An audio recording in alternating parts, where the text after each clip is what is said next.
ಶುಭೋದಯ, ನಮಸ್ಕಾರ, welcome to Yoyo Kannada. ಬನ್ನಿ ಈಗ ನೋಡೋಣ ಈ ದಿನದ ರಾಶಿ ಫಲಗಳನ್ನ. ಮೊದಲಿಗೆ ಮೇಷರಾಶಿ. ಈ ದಿನ ನಿಮ್ಮ ಕೆಲಸಗಳಲ್ಲಿ ಹೆಚ್ಚಿನ ಶ್ರದ್ಧೆಯನ್ನು ತೋರಿಸಬೇಕು. ಆರ್ಥಿಕ ಸ್ಥಿತಿಯಲ್ಲಿ ಚೇತರಿಕೆ ಇದೆ. ಸ್ನೇಹಿತರು ಮತ್ತು ಕುಟುಂಬದ ಜೊತೆ ಸಮಯ ಕಳೆಯಲು ಅವಕಾಶ ಸಿಗುತ್ತದೆ. ವೃಷಭ ರಾಶಿ. ವೃತ್ತಿಯಲ್ಲಿ ಹೊಸ ಅವಕಾಶಗಳು ನಿಮ್ಮನ್ನು ಎದುರುಗೊಳ್ಳಬಹುದು. ಆರ್ಥಿಕ ಲಾಭದಾಯಕವಾದಂತಹ ದಿನ. ಒತ್ತಡಗಳಿಂದ ದೂರ ಉಳಿಯಲು ಮನಸ್ಸಿಗೆ ಸಮಾಧಾನ ನೀಡುವ ಚಟುವಟಿಕೆಗಳಲ್ಲಿ ತೊಡಗಿಸಿಕೊಳ್ಳಿ. ಮಿಥುನ ರಾಶಿ. ಇದು ಸಂವಹನಕ್ಕಾಗಿ ಉತ್ತಮ ದಿನ. ಚಟುವಟಿಕೆಗಳಲ್ಲಿ ಮತ್ತು ಆಲೋಚನೆಗಳು ಸಕಾರಾತ್ಮಕ ಫಲಿತಾಂಶ ನೀಡುತ್ತವೆ. ಕುಟುಂಬದಿಂದ ಸಂತೋಷಕರ ಸುದ್ದಿಗಳು ಇವೆ. ಕಟಕ ರಾಶಿ. ಆರೋಗ್ಯದ ಕಡೆಗೆ ಕಾಳಜಿ ವಹಿಸಿ. ಕೆಲಸದಲ್ಲಿ ಹೆಚ್ಚು ಕಷ್ಟಪಟ್ಟು ಸಾಧನೆಯನ್ನು ಸಾಧಿಸಬಹುದು. ಹೊಸ ಯೋಜನೆಗಳನ್ನು ಪ್ರಾರಂಭ ಮಾಡಲು ಸೂಕ್ತ ಸಮಯ.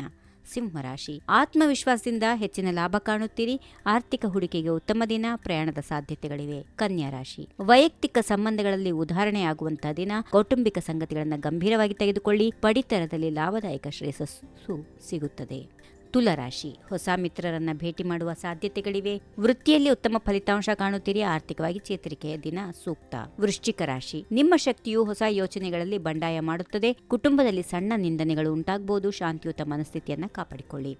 ಧನುರಾಶಿ. ವೃತ್ತಿಯೊಂದಿಗೆ ಸಂಬಂಧಿಸಿದ ಉತ್ತಮ ಅವಕಾಶಗಳು ಎದುರಾಗುವ ಸಾಧ್ಯತೆಗಳಿವೆ. ಆರೋಗ್ಯದ ಕಡೆಗೆ ವಿಶೇಷ ಗಮನ ಹರಿಸಿ. ದೀರ್ಘಾವಧಿಯ ಹೂಡಿಕೆಗಳಿಗೆ ಉತ್ತಮ ದಿನ. ಮಕರ ರಾಶಿ. ಉದ್ಯಮದಲ್ಲಿ ಶ್ರೇಷ್ಠ ಸಾಧನೆ ಸಾಧ್ಯ. ನಿಮ್ಮ ಶ್ರದ್ಧೆ ಮತ್ತು ಕಾರ್ಯನಿಷ್ಠೆಯಿಂದ ಇತರರನ್ನು ಆಕರ್ಷಿಸುತ್ತೀರಿ. ಆರ್ಥಿಕ ದೃಷ್ಟಿಯಿಂದ ಶುಭ. ಕುಂಭರಾಶಿ. ಹೊಸ ಯೋಚನೆಗಳನ್ನು ಪ್ರಾರಂಭ ಮಾಡಲು ಸಮಯ ಉತ್ತಮ. ಇತರರ ಸಹಕಾರ ನಿಮ್ಮ ಯಶಸ್ಸಿಗೆ ಸಹಾಯ ಆಗುತ್ತದೆ. ನೆಚ್ಚಿನ ವ್ಯಕ್ತಿಗಳಿಂದ ಒಳ್ಳೆ ನೆರವು ಸಿಗುತ್ತದೆ. ಕೊನೆಯದಾಗಿ ಮೀನರಾಶಿ. ಆಧ್ಯಾತ್ಮಿಕ ಚಟುವಟಿಕೆಗಳಲ್ಲಿ ತೊಡಗಿಸಿಕೊಳ್ಳಿ. ಆದಾಯವು ಹೆಚ್ಚಾಗುವ ಸಾಧ್ಯತೆಗಳಿವೆ. ಕೌಟುಂಬಿಕ ಸಂತೋಷವನ್ನು ಅನುಭವಿಸುತ್ತೀರಿ. ಹೀಗಿವೆ ಈ ದಿನದ ರಾಶಿ ಫಲಗಳು. ಸರ್ವರಿಗೆ ಶುಭವಾಗಲಿ. ಶುಭ ದಿನ. ನಮಸ್ಕಾರ.